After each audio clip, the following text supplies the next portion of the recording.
ሀገራችን ኢትዮጵያ ትልቅ የሃይማኖት አባትን አጥታለች።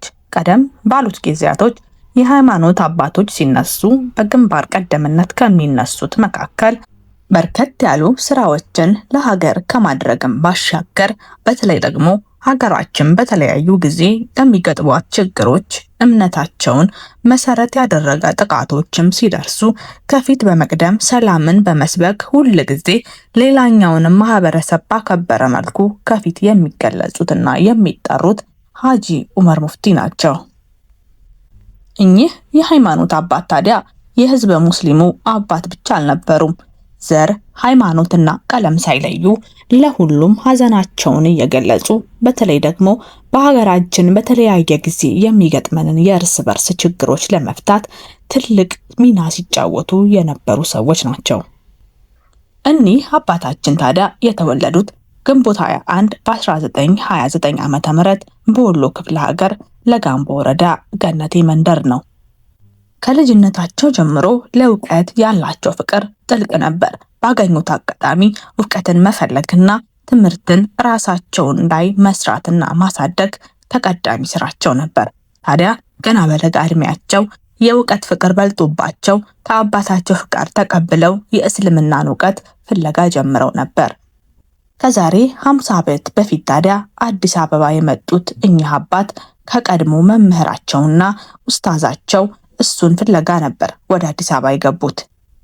ታዲያም ከኚህ የእውቀት አባታቸው ሀጂ መሐመድ ሳኒ ጋር የተለያዩ ትምህርቶችን እየተማሩ በርከት ያሉ ጊዜያቶችን አሳልፈዋል። ታዲያ እኒህ መምህራቸው የእሳቸውን የሂሳብና የተለያዩ እውቀትን ተገንዝበው በዛው በአንዋር መስጊድ ውስጥ እንዲያስተምሩ መድበዋቸው ነበር። እኒህ አባት ከወሎ ክፍለ ሀገር አዲስ አበባ ከገቡበት ጊዜ ጀምሮ በርከት ያሉ እውቀትን የሚመስሉ ስራዎችን በመስራት በሃይማኖትም ታንጸው ያደጉ ነበሩ። ከ50 በላይ የሃይማኖት መጽሐፍቶችንም ጽፈዋል። ቅዱስ ቁርአንንም ተርጉመዋል። በተለይ ደግሞ በሲዲዎች እያሰራጩ ሁሉም ጋር ተደራሽ እንዲሆን ትልቅ ስራን ሰርተዋል። በአዲስ አበባ ቆይታቸው ቅዱስ ቁርአንን ከ300 ጊዜ በላይ በትርጉም አስተምረዋል። በኢትዮጵያ ውስጥ የተፈጠሩ በርካታ የሃይማኖት አለመግባባቶችን ለመፍታት የእሳቸውን ስም አለመጥራት ከባድ ነው። ምክንያቱም ሁል ጊዜ ከፊት እየቀደሙ ሰላምን እየሰበኩ ሁሉንም እምነት በሰላም እንዲኖር በተለይ ደግሞ ከእስልምና አስተምሮ ጋርም የሚጣጣመውን ሁሉ ሰው በሰላም መኖር ይገባዋል። ግዴታ የአንዳችንን ሃይማኖት አንዳችን መውረስ አይገባንም። ልዩነታችንን እንደ ውበት ተጠቅመን ተከባብረን መኖር አለብን ሲሉ ከፊት የሚቀድሙ አባት ነበሩ። ታዲያ እኒህ አባት በደርግ ዘመን የኢትዮጵያ የእስልምና ጉዳዮች ምክር ቤት ከመሰረቱት መካከል አንዱ ነበሩ። ከመጋቢት 2010 እስከ ግንቦት 2014 ዓ.ም የኢትዮጵያ እስልምና ጉዳዮች ጠቅላይ ምክር ቤትን በፕሬዝዳንትነት መርተዋል። እኒህ ታላቅ የሃይማኖት አባት ለዘመናት ላበረከቱት አስተዋጽኦ ምስጋናና እውቅናን የተለያዩ ሰዎች አበርክተውላቸዋል። ታዲያ እውቅና ከሰጧቸው ውጪ ሙሉ ኢትዮጵያዊ ትንሹም ትልቁም በአንድነት ተስማምቶ የሚወዳቸው አባት ናቸው። ይህ ያደረገው ታዲያ ሩህሩህነታቸው፣ ሁሉንም በአንድ አይን ማለታቸውና ጽንፍ የያዘ አስተሳሰብ አለመኖራቸው ነበር ሁሉንም እንዲወዷቸው ያደረጉት። በተለያዩ ኢንተርቪዋቸው የሚያሳዩት ፈገግታ፣ ያላቸው አክብሮትና አመላለሳቸው፣ ቃላት አጠቃቀማቸው ሁሉንም የሚያስደንቅ ነበር። እኒህ አባት ከወሎ ማህበረሰብ እንደመውጣታቸው ተከባብሮ መኖርን የተካኑ ሁሉንም የሚያከብሩ አይነት ሰው ናቸው። እኒህ አባት ታዲያ የሁልጊዜ መርሃቸው ከመንጠቅ መስጠት፣ ከማሳዘን ማዘን፣ ከመከበር ደግሞ ማክበርን የሚያስቀድሙ ትልቅ አባት ናቸው።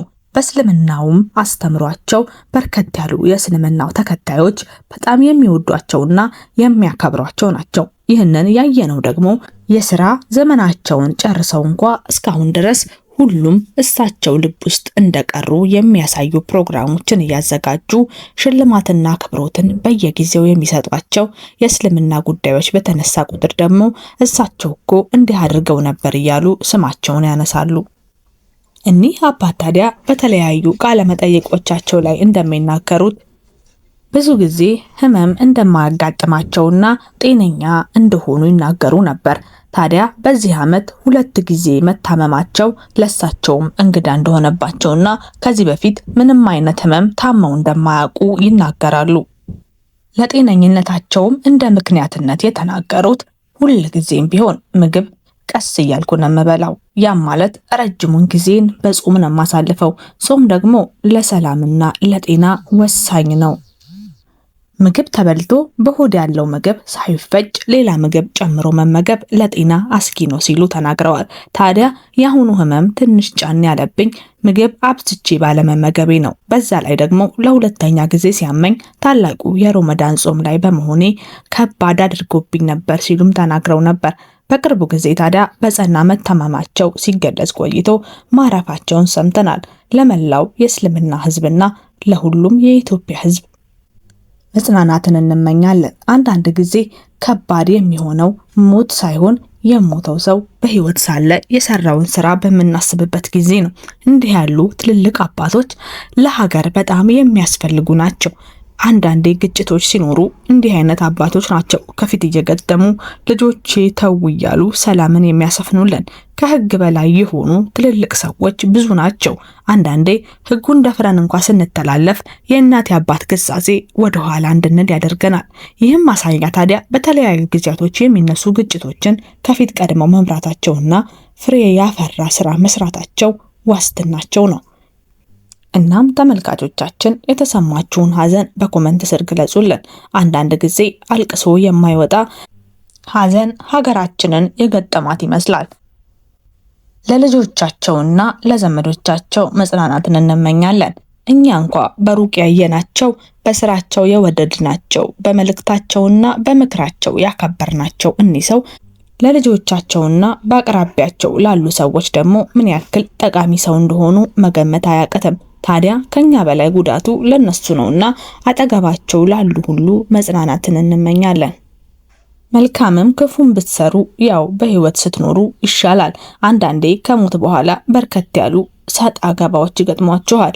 ምንም መጥፎ ነገርና ምንም ጥሩ ነገር ብትሰሩ ወቃሽም ሆነ አመስጋኝ አታጡም።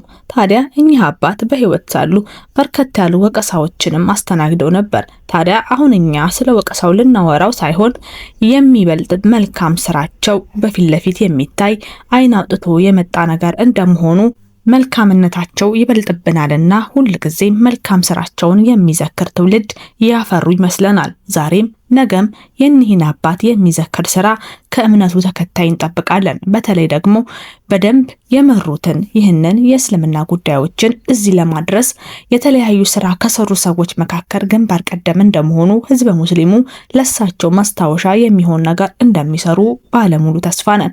እናም ተመልካቾቻችን የተሰማችሁን ሀዘን በኮመንት ስር ገለጹልን። እኛ ለዛሬ ይህንን ብለናችኋል።